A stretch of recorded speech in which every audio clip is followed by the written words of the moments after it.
Social media ban के खिलाफ बीते दिनों नेपाल में बड़ा प्रदर्शन हुआ। इस दौरान हिंसक की कई ऐसी तस्वीरें आई जिसने लोगों को विचलित कर दिया। अब सवाल इस बात का है कि क्या सोशल मीडिया पर अगर बैन हो जाता है तो युवा इस कदर भटक जाते हैं कि वह हिंसक प्रदर्शन करने पर आमादा हो जाते हैं। चलिए हम इसी पर बातचीत करने के लिए वाराणसी के एक विश्वविद्यालय में पहुंचे और हम बात करेंगे। यहाँ पर हमारे साथ शोध छात्र जुड़ेंगे, इसके अलावा अन्य छात्र भी जुड़ेंगे, हम उनसे भी बात करेंगे। अनुराग जी, आप बताइए क्या लगता है जो जेन जी का ये प्रोटेस्ट था उसको आप कैसे देखते हैं?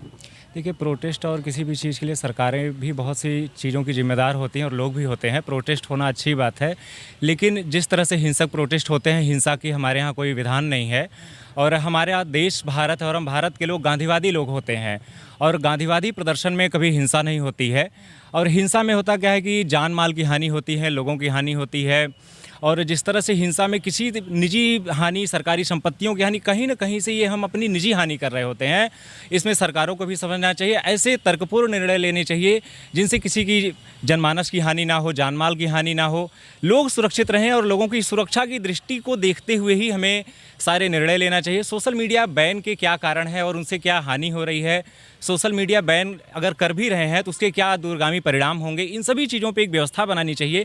किस अवस्था में हमें सोशल मीडिया बैन करना है और कब बैन नहीं करना है, कब आक्रोश बढ़ जाएगा किस चीज़ पे, जब भी है एक नीतिगत निर्णय लेना चाहिए जिससे जनमानस की हानि ना हो, लोगों में आक्रोश ना भड़के, हिंसा ना भड़के, ये कार्य करना चाहिए। भारत की तुलना कर ली जाए तो भारत एक जिम्मेदार देश है, संविधान से चलने वाला लोकतांत्रिक प्रक्रिया यहाँ पर है। लेकिन एक बात यहाँ पर सवाल उठता है कि हर लोगों के पास आज मोबाइल है, सोशल मीडिया पर वो एक्टिव हैं।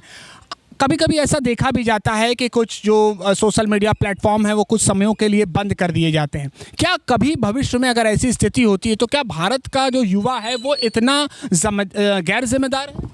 भारत का युवा इतना गैर जिम्मेदार नहीं हो सकता है किसी भी स्थिति में। अगर कोई ऐसे गैर जिम्मेदाराना हरकत करता है तो इस पर समझना चाहिए और हमें इन चीज़ों से बिल्कुल ही जानकारी लेनी चाहिए और समझना चाहिए। सीख लेने का विषय है कि हमें ऐसे गैर जिम्मेदाराना हरकत नहीं करनी है, किसी भी स्थिति में हिंसा नहीं करनी है। हम भारत के लोग हैं और वसुधैव कुटुंबकम की बात हम करते हैं। एम निजः परो वेति गणना लघु चेतसाम उदार चरितानाम तु वसुधैव कुटुंबकम। और वसुधैव कुटुंबकम की जो भावना है वो हमें पूरे विश्व में, समूची पृथ्वी पे एक अच्छी और अहिंसावादी नीति स्थापित करने की धारणा देता है। और ऐसे हमें हिंसक नहीं होना चाहिए किसी भी स्थिति में, ये ध्यान रखना है। इसके अलावा आप क्या मानते हैं, क्या अगर सोशल मीडिया बैन हो जाता है तो लोग इस कदर भटक जाएंगे कि सरकार की जो देश की संपत्ति है उसको नुकसान पहुंचाने लगेगा? इसको थोड़ी सी दो दृष्टि से देखना चाहिए कि पहले तो यदि हम सरकार की दृष्टि से यदि देखते हैं तो निश्चित रूप से बहुत सारी जिम्मेदारी ऐसे होते हैं कि हमारा जो डाटा होता है वह जो है डाटा लीक होने की संभावना होती है।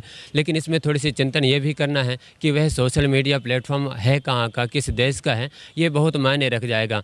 चिंतन करिए कि जैसे हम फेसबुक वगैरह जो है क्या है कि विदेशों से ये संचालित हो रहे हैं, है ना, तो ऐसे प्लेटफॉर्म और ये क्या आपके डाटा को कहाँ तक चुरा रहे हैं। आज क्या है कि कई ऐसी वेबसाइट ये जो है आपके विज्ञापन हमारे होना एक अलग विषय है, लेकिन अगर सोशल मीडिया बैन होता है तो क्या लोग इस तरह से आपा खो दे, ये सही है? बिल्कुल नहीं। ये देखिए क्या है, यदि हम चिंतन करें तो यह सरकार का एक अच्छा निर्णय होता है। सरकार राष्ट्र के विकास के लिए या राष्ट्र की उन्नता के लिए कुछ भी ऐसी चीज़ों पर जो है प्रबंध लगा सकती है। भ्रष्टाचार के खिलाफ अगर आपको आवाज़ उठाना है तो उसकी एक संवैधानिक प्रक्रिया है, लोकतांत्रिक प्रक्रिया है। बिल्कुल, उसके लिए हम आमरण धरना प्रदर्शन करते हैं, आमरण पे जाते हैं। ये हमारे यहाँ पहले से भी है और ऐसी स्थिति रहती है। आपको क्या लगता है सोशल मीडिया अगर बैन हो तो उसके बाद इस स्तर पर लोग आमादा हो जाए कि नहीं सरकारी यहाँ पे जो देश की संपत्ति उसको नुकसान पहुंचा दिए जाए? देखिए, मैं आपसे एक बात कहूँगा, सदृढ़ दांतों के बीच में कोमल जीवा दांतों से भय खाती है।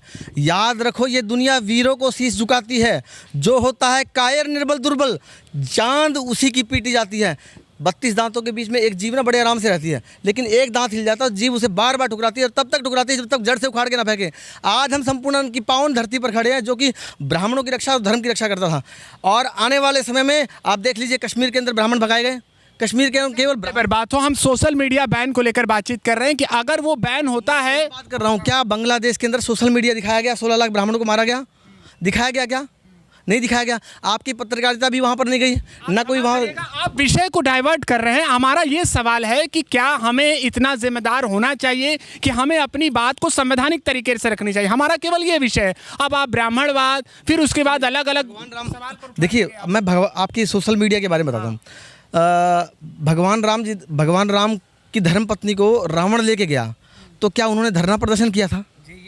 धरना प्रदर्शन किया था क्या? घर में घुस करके गए, रावण के पूरे परिवार को पूरे परिवार समेत मार करके चले आए। ये भगवान राम, पुरुषोत्तम भगवान राम थे और हमें भी ऐसा ही करना। मर्यादा में बात उन्होंने रखी, बिल्कुल ये बात जायज़ है। और भी लोगों से हम बात करेंगे। भाई साहब, आप यहाँ पर अध्ययन करते हैं? जी, यहाँ हम प्रवक्ता हैं। आप पूरे विषय को सुन रहे होंगे। जैन जी ने वहाँ पर प्रोटेस्ट किया नेपाल में। नेपाल से जो तस्वीरें आ रही हैं वो भी हमारे देश में भी चर्चा का विषय। आपको लगता है कि ये तरीका ठीक था, देश की संपत्ति को नुकसान पहुंचा देना? और वो कह रहे हैं कि नहीं, भ्रष्टाचार से हम तंग थे इसलिए सोशल मीडिया बैन किया गया और हम नाराज़ हो गए। जी, यह बिल्कुल कहना गलत होगा, परंतु एक बात यहाँ ये भी है कि यदि आप किसी को पूर्ण स्वतंत्रता देकर उससे अचानक आज़ादी छीन लेते हैं तो यह कहीं ना कहीं उसके भाव को ठेस पहुँचाता है। यानी तरीका सही होना चाहिए। तरीका सही होना चाहिए। ये सिर्फ नेपाल ही नहीं, दुनिया के समस्त देशों को यह ज्ञात करना चाहिए कि यदि हम किसी को पूर्ण स्वतंत्रता दे देते हैं और अचानक एक दिन में, एक रात में, एक निर्णय से उसको बदल दें, आपको यूज नहीं करना है, तो वो कहीं ना कहीं उनकी भावना को आहत करेगा और वो भयंकर, हमको लगता है कि वो महाभयंकर प्रोटेस्ट की ओर बढ़ेंगे, जिसका ये कहना चाह रहे हैं कि माध्यम सही होना चाहिए, एक तरीका सही होना चाहिए। बिल्कुल, आप सोशल मीडिया बैन करिए, लेकिन स्टेप बाय स्टेप। ये नहीं कि एक दिन में आपने बोला कि आज सोशल मीडिया बैन कर दिए जाएंगे। दरअसल हम सभी लोग कहीं ना कहीं हर सोशल मीडिया प्लेटफॉर्म जुड़े हुए हैं। कोई फेसबुक चला रहा है, कोई व्हाट्सएप, कोई इंस्टाग्राम, कोई आई चैट, वी चैट, तमाम तरह की यूज़ कर रहे अच्छी हैं। बात आपने कही। और भी साथी से हम बात करेंगे। आप यहाँ पर छात्र हैं? जी सर। आपको लगता है कि सोशल मीडिया अचानक बैन कर देना नेपाल में बड़ी वजह बनी? क्या अगर दूसरे देश में भी ऐसी स्थिति होती है तो क्या हालात होते? जी, इसके लिए सरकार को सोच समझ के कदम उठाना चाहिए। हमारी गुजरात में कहावत है कि આજના જમાનામાં પેલા પોઠડીમાં આટો હોય કે ના હોય, મોબાઈલમાં ડેટો હોવું જોઈએ, है ना। मतलब उसको खाने के, आज के युग के बच्चों को अगर खाने के लिए रोटी मिले या न मिले, पर मोबाइल में डेटा चाहिए। पहले लोगों के घर अनाज नहीं हुआ करता तो मांगा जाता था कि आटा दे देना। लोग एक्टिव हैं। हाँ, है ना। तो अचानक अगर सरकार विरोध ये करती है तो सरकार को सोच समझ के करना चाहिए, समझ कर कहना चाहिए। यही ज़्यादातर लोगों का है। कुछ अन्य भी साथी से हम बात यहाँ पर करने का प्रयास करेंगे। आपको क्या लगता है? आप यहाँ पर ही छात्र हैं। जी, आपको क्या लगता है, सोशल मीडिया अगर अचानक बैन हो जाए तो क्या होगा देश में? कुछ नहीं होगा। कुछ नहीं होगा। यहाँ का युवा जिम्मेदार है, इस स्थिति को संभाल ले। जी जी बिल्कुल। और ये जो नेपाल में हुआ है, नेपाल की बात अलग है, यहाँ की बात अलग है। अपनी अपनी बातें हैं सभी। यहाँ कोई वो नहीं है कि ये देखिए, ये हमारी संस्कृत विश्वविद्यालय में छात्रों से बातचीत थी। उनका साफ कहना है कि अगर सोशल मीडिया को बैन किया भी जाता है तो इसका एक माध्यम होता है, उसका एक तरीका होता है, लेकिन अगर अचानक इस तरह से बैन किया जाता है तो निश्चित तौर पर स्थिति चुनौतीपूर्ण होगी।